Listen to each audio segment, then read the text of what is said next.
বাজা না পাঠা? আচ্ছা পাঠাই ধরলাম। বাইজা ছাগল কি জানি, যাক আপনারা ওটা ঠিক করে নিয়েন। দুধ নাই আর কি, বাঁট নাই। ওই যে দুধের ওটারে কি বলেন আপনারা? বাঁট। বাঁট ওটা নাই। খাসি, খাসিরে তো দানা কাটা ফেলাও, কি এর আবার খাসি? ঘোড়ার ডিম খাসি। একটা জায়গাতে রাসূল খাসি খেয়েছেন, একদিন একবার খাসি খেয়েছেন। অঙ্গহানি করা উচিত না। যত পারবে মক্কা শরীফে মদিনা শরীফে খাসি আছে নাকি? সব ছাগল, সব কি? আপনি একটা ছাগলের দানা কেটে ফেললে অনেক ছাগল থেকে আমরা বঞ্চিত হয়ে গেলাম, ঠিক না বেটি? এর আর প্রজনন ক্ষমতা থাকলো না। কিন্তু রাসূল যেহেতু একবার পাঠা খেয়েছেন, আমরাও খাবো, কোনো অসুবিধা নেই। তো রাসূল সাল্লাল্লাহু আলাইহি ওয়াসাল্লাম বললেন, এই তোমার কি দুধালা ছাগল আছে? বলছে হ্যাঁ আছে। তো দাও একটু, আমরা দুধ খাই। কয় না, মালিকের অনুমতি লাগবে। কার অনুমতি? মালিকের অনুমতি লাগবে। কি আমানতদার? ছোট্ট ইবনে মাসউদ। এবার বললেন, এমন একটা ছাগল আনো যেটা দুধ দেয় না। ইবনে মাসউদ বলছেন, আমি তিনজনের একজনকেও চিনি না, দুইজন একটু লম্বা আর একজন একটু শর্ট, কিন্তু শর্ট জন বেশি সুন্দর। উনি হলেন রাহমাতাল লিল আলামিন। আমি দেখলাম তিনি ছাগলের নিচে হাত দিলেন, আস্তে করে দুধের বাঁট বেরিয়ে আসলো। আমাকে বলা হলো একটা পাত্র দাও। আমি একটা পাত্র কুড়িয়ে দিলাম, ওটার ভিতরে তিনি দুধ দহন করলেন। প্রথম আমাকে খাওয়ালেন, এমন দুধ আমার জীবনে আমি খাই নাই। তারপরে আবু বকর খাইলেন, ওমর খাইলেন, তারপরে সবার শেষে খাইলেন রাহমাতাল লিল। খেয়ে আবার ছাগলের ওখানে হাত দিয়েছেন, বাঁট উপরের দিকে উঠে গেছে। আমি এটা দেখে অবাক হয়ে গেলাম। আমি পিছনে হাঁটতে লাগলাম। তখনই আমার কানে ভেসে আসলো, মক্কার লোকেরা বলছে, মুহাম্মদ যা, মুহাম্মদ হাজা মজনুন, মুহাম্মদ এটা পাগল, হাজা সাহির, এটা জাদুকর। আল্লাহ রাব্বুল আলামিন জবাব দিচ্ছেন, ওয়া মা সাহিবুকুম বিমাজনুন, এত সুন্দর সাথী কখনো পাগল হতে পারে? বরং দুনিয়ার পাগলামি দূর করার জন্যই তিনাকে দুনিয়া পাঠাচ্ছেন কে?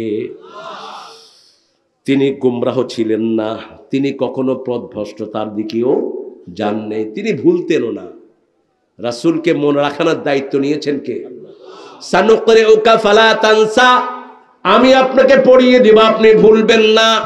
ইন্না আলাইনা জামআহু ওয়া কুরআনা ওয়া ইন্না আলাইনা লাবায়ানা, সব কোরআন আপনার মধ্যে আমি জমা করে রাখবো, আপনি শুধু শুনে থাকেন।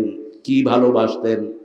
বারবার তিনি জিহ্বা নেড়ে মুখস্থ করছেন, হাফেজরা যেমন করে। আর রহমান আল্লামাল কোরআন, খালাকাল ইনসান আল্লামাহুল বায়ান। আর রহমান করে কিনা?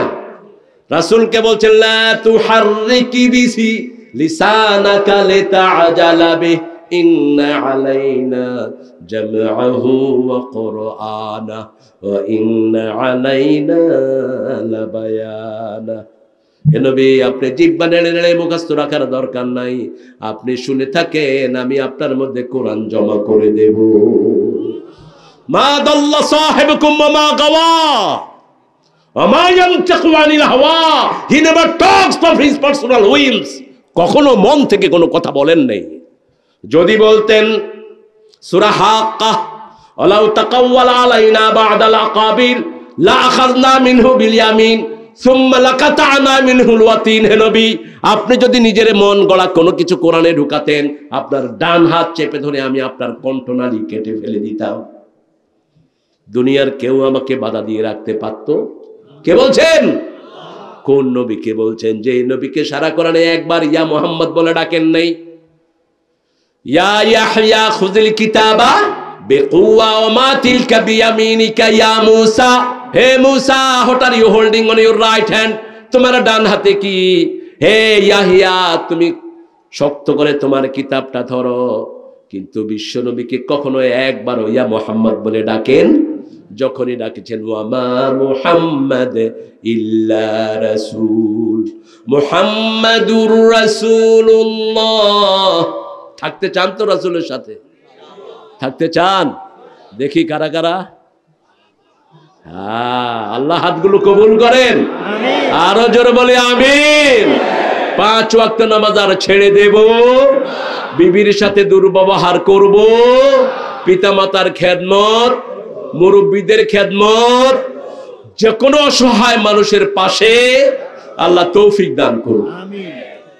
এই যে শীত, আহারে কি প্রচন্ড শীত। দেখেন রাস্তার পাশে যে মাটা শুয়ে আছেন, বলতেও পারে না, এরকম মহিলা আছে না নাই? একটু নিজের জ্যাকেটটা তাকে মোড়ায় দেন না। দেখেন কি জান্নাতের সাহায্য আপনার ঘরে চলে আসে। রাসূল সাল্লাল্লাহু আলাইহি ওয়াসাল্লাম রাস্তা দিয়ে যাচ্ছেন, হঠাৎ করে দেখলেন একটা বৃদ্ধ কূপ থেকে পানি তুলছে। তিনি তখন মদিনার প্রেসিডেন্ট না, সারা দুনিয়ার প্রেসিডেন্ট। সুবহানাল্লাহ। তিনি উটের কথা বুঝেন, গাছ তার জন্য কাঁদে।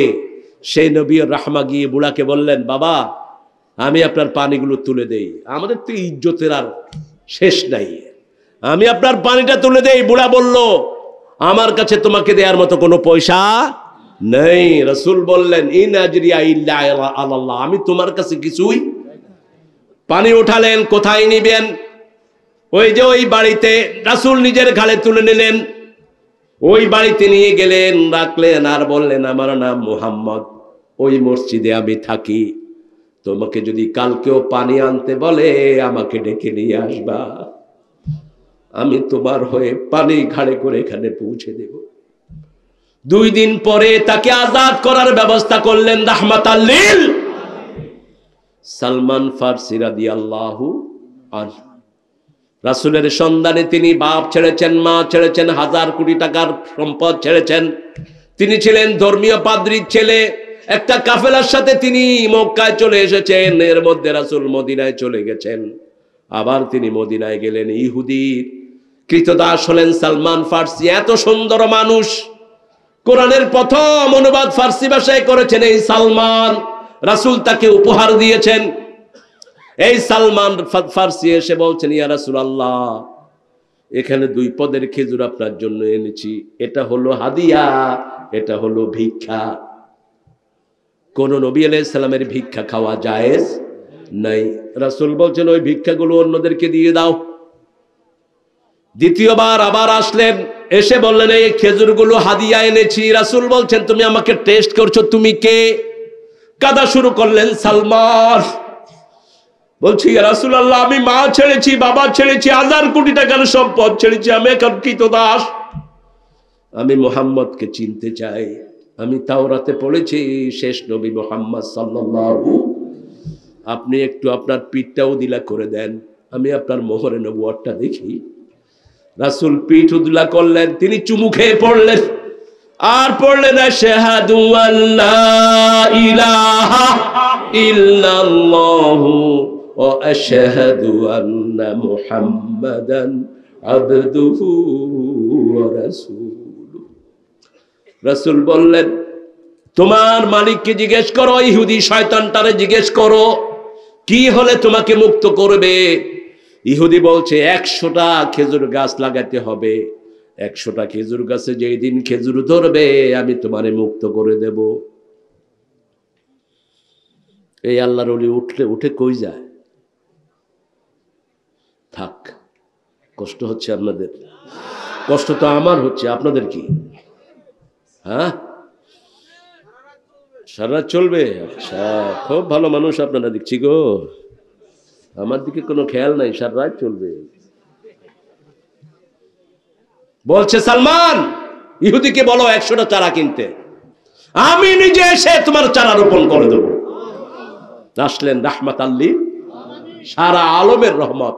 যত বড় আলমের আল্লাহ রব, তত বড় আলমের রহমত মুহাম্মদ সাল্লাল্লাহু। কি সম্মান আল্লাহ তাকে দিয়েছে। কিন্তু দুনিয়ার কিছুই নেই।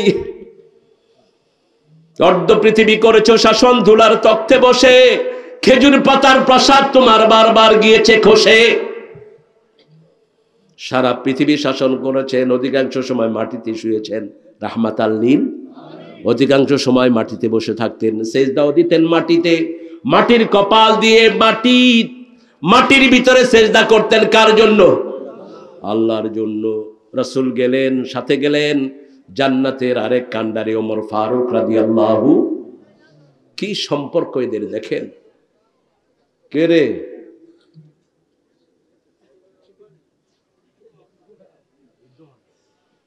জান্নাতে মেরাজে রাসূল গিয়ে দেখলেন একটা স্বর্ণের বিল্ডিং। রাসূল ওযু করছেন আর বলছেন, জিব্রাইল এত সুন্দর বিল্ডিং এটা কার জন্য? আমি এখানে ঢুকতে চাই। বলছে, ইয়া রাসূলুল্লাহ, এটা ওমর ফারুকের জন্য আল্লাহ বানিয়েছেন। রাসূল বলছেন, ওমর আমি সেই বিল্ডিং আর ঢুকি নেই, কারণ তুমি তো এতটা আত্মমর্যাদা সম্পন্ন, তোমাকে দেখলে ওই রাস্তায় আর শয়তানও হাঁটে না। বুখারীর হাদিস, তুমি যদি কোনো রাস্তায় উঠো, ওই রাস্তার মাথায় শয়তান থাকলে শয়তান ওখান দিয়ে হাঁটে না। ওমর কেঁদে ফেললেন, ইয়া রাসূলুল্লাহ, আমার আত্মমর্যাদার তো কিছুই আমি আপনাকে দেখাইনি, আপনার কাছে তো আমি নিঃশেষ, আপনার উপর আমি কোরবান। রাসূল সাল্লাল্লাহু আলাইহি ওয়াসাল্লাম একটু উপরে দেখলেন আর একটা বিশাল অট্টালিকা। জিবরাইল আমিনকে জিজ্ঞেস করলেন, এটা কার? বলছে, এটাই আপনার জন্য জান্নাতে আদন, আপনার জন্য এই জান্নাত আল্লাহ বানিয়ে রেখেছেন। আল্লাহ সেই জান্নাতে একটু আমাদেরকে জায়গা করে দিয়ে। 2 ঠান্ডার নামাজ পড়বেন, জান্নাতি হয়ে যাবেন। বলছেন মুহাম্মদ সাল্লাল্লাহু মান সাল্লাল বারদাইন দাখালাল জান্নাহ, বুখারী মুসলিমের বর্ণনা। 2 ঠান্ডার নামাজ পড়লো যে জান্নাতে গেল, সে লাইয়ুলিজাল নার মান সাল্লাল বারদাইন, 2 ঠান্ডার নামাজ যে পড়বে জাহান্নাম কখনো তাকে স্পর্শ করবে না। মা দাল্লা সাহিবুকুম মা গাওয়া ওয়া মা ইয়ানতিকু আনিল হাওয়া, তিনি মন থেকে কোনো কথা বলতেন না।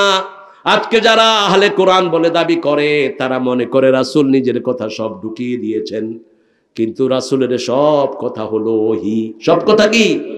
এই তার প্রমাণ নেন সূরা নজমের 4 নম্বর আয়াত, মা ইয়ানতিকু আনিল হাওয়া, তিনি কখনো নিজের মন গড়া কোনো কথা বলেন নাই। তিনি এতক্ষণ পর্যন্ত অপেক্ষা করতেন। এই ফির ঘটনায় দেখেন মা আয়েশাকে নিয়ে কত রকমের ছলছাতুরি করা হলো। সাহাবীদের মধ্যে অনেকেই বলে ফেলেছেন, মা